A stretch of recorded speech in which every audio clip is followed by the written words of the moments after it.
Hello, everyone. Today I wanted to have a brief chat about a book I finished. Actually, it's now been a couple of weeks ago, and I've been sort of um, delaying doing this chat. Usually, the chats I do are actually I try to make them very conversational. It's about 10 or 15 minutes. I just sort of chat about the book. I go off the top of my head about, because I feel like that's actually um, when I just sort of do this without a lot of notes and without a lot of extra preparation, I feel like I'm having a conversation about the book that I would have, with my friends when I finish a book or whenever I'm talking about any kind of topic, really. So I don't structure my videos usually, a lot. I just sort of go with, my my experience of the book, and that's usually that up to this point has been fairly, straightforward and easy to do. But I've sat down with this chat a couple of times now, and for the first time, I actually started a video and then got so lost in it myself that I had to stop. And that's maybe not so unusual if considering this book. The book I'm going to chat about today briefly is The Book of Disquiet by Fernando Pessoa. And so I heard about this book.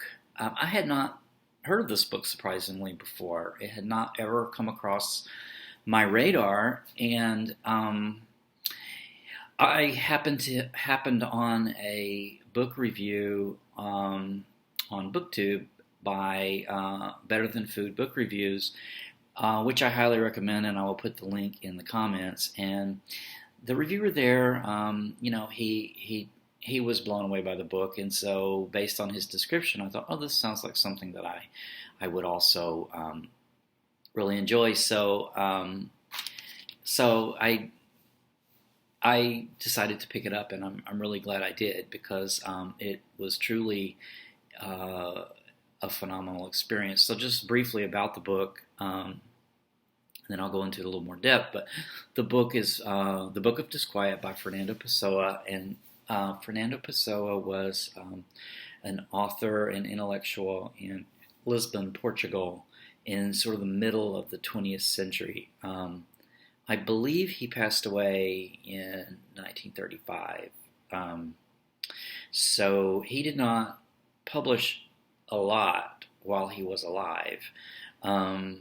He published a few things, in Lisbon, and I think he was fairly known among, intellectual circles in Lisbon, but he wasn't widely known. He did write poetry and different things, different types of pieces, and had a few published, but during his life. But this particular book, The Book of Disquiet, is actually a collection of his writings after he passed away.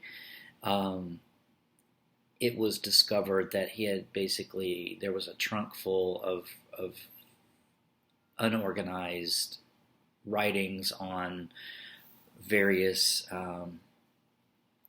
pieces of paper and whatnot. And he had been, I guess, kind of putting them all together into his goal was to write a book called The Book of Disquiet, but it was never put together.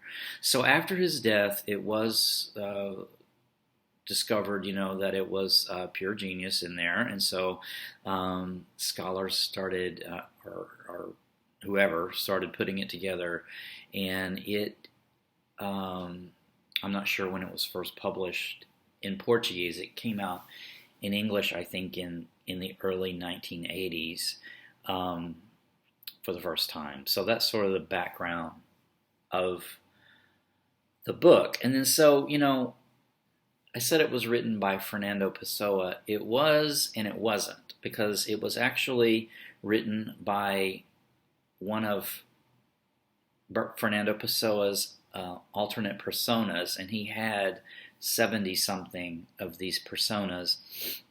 And the persona who wrote The Book of Disquiet is actually, his name is Bernardo Soares.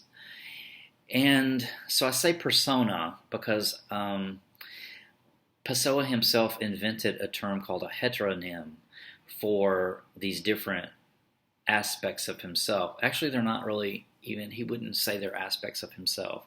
They were different beings in a way. And like I said, there was upwards of 70 something, I think like 72. Some of them were closer to him as a person than others. And I think from what I read in the preface, that Bernardo Soares is considered the closest one. Pessoa himself considered Soares closest to him. I think I heard it said that the Portuguese think that their four greatest writers were Fernando Pessoa, four greatest poets were Fernando Pessoa, because there were four different names that are people or entities that wrote poetry, all sort of through the hand of Pessoa himself in Lisbon. So I thought that was kind of cool. So anyway, it's written by Pessoa, but then it's not written by Pessoa. It's written by Bernardo Soares, like I said. And this is what this is really the book. There's so many aspects of this book is contradictory like that. So this is why I've had a hard time putting together even just a chat about it, because it's so hard to describe it. It's so hard it goes outside of our normal ways of describing a book we just read. So it's written by Pessoa, but it's not written by Pessoa. There's something else to that. It's deeper than that.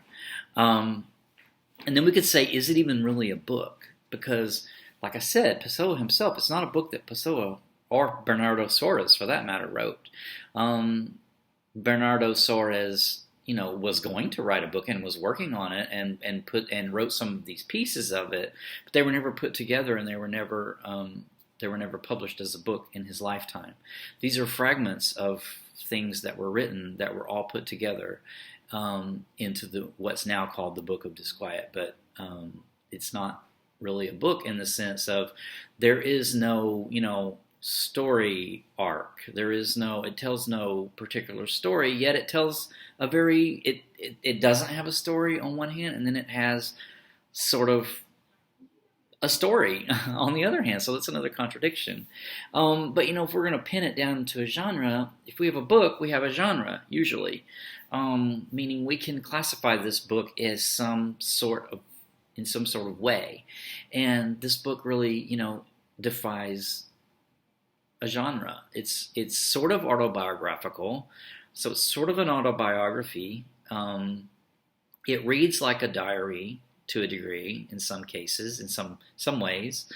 And in some ways it reads like poetry, like prose poetry, a collection of prose poetry. So it's really all three of those genres and more, and none of them. So it's another one of those contradictory aspects.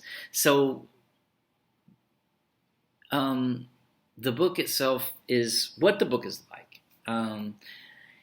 Bernardo Soares in the book is, I think Bernardo Soares in his creation was an assistant bookkeeper in a firm. I think it's a fabrics firm or something in Lisbon. But anyway, his little role is assistant bookkeeper. So he has this low level kind of role, and he goes into this office. But the book is not about his role as a bookkeeper, as assistant bookkeeper, or about this office, or about that in general. It is about that, but it's not telling any kind of story per se about his occupation or his life in that sense. So he's sort of the ultimate introvert. He's an observer of life and of the world and people in the cafe, people on the street, the weather. It's hard to describe this, and ultimately it's really impossible to do in a brief little chat like this. But basically the book sort of reads this way. It reads like a diary, maybe. I would say closest maybe to like a diary. Um, and ultimately, I think there's it sort of defies description. Otherwise, like I've said, I would like to though, um, before I run out of time, read an excerpt because I think this one excerpt, it's a couple of paragraphs, so it might be a little bit long, but I think this one excerpt really how describes him, Bernardo Soares or Fernando Pessoa, and really describes the book in a way. So he writes, I see life as a roadside inn, where I have to stay until the coach from the abyss pulls up. I don't know where it will take me because I don't know anything. I could see this inn as a prison, for I'm compelled to wait in it. I could see it as a social center, for it's here that I meet others. But I'm neither impatient nor sociable. I leave who will to stay shut up in their rooms, sprawled out on beds where they sleeplessly wait, and I leave who will to chat in the parlors, from where their songs and voices conveniently drift out here to me. I'm sitting at the door, feasting my eyes and ears on the colors and sounds of the landscape, and I softly sing, for myself alone, wispy songs I compose while waiting. Night will fall on us all, and the coach will pull up. I enjoy the breeze I'm given and the soul I was given to enjoy it with, and I no longer question or seek. If what I write in the Book of Travelers can, when read by others at some future date, also entertain them on their journey, then fine. If they don't read it or are not entertained, that's fine too. So, I think that's just beautiful. It's life is a existence. It's actually more than life. Its existence is a roadside inn.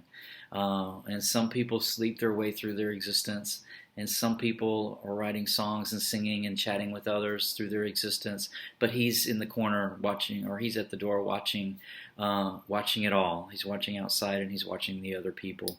And at the end, the coach pulls up and takes them to, they don't know where their destination is when they leave this conscious life. So I think that's just beautiful, and that really describes the book. I do realize now, I didn't mention, and I'm running out of time, but he discusses at length, he's a dreamer. He lives in a dream world, and he thinks the dream world, his imagination of a dream world, is just as valid and just as real as our world here, because our world here is really just a dream that we've all constructed, that we all construct our own version of every day.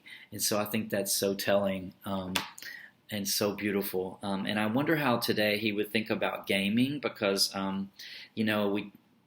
gaming has alternate universes, virtual worlds, and I think that he would think that those were just as real worlds as what we inhabit and call the real world itself.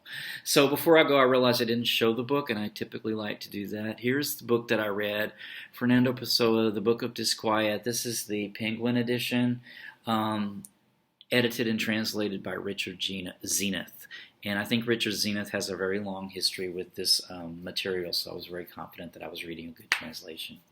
So that's it. I hope you got something out of that. It's like I said, the book is very difficult to describe. It's very easy to read though, and it's very in depth. If you're in the mood for this sort of introverted look at consciousness and the conscious being in the world, then this book is for you.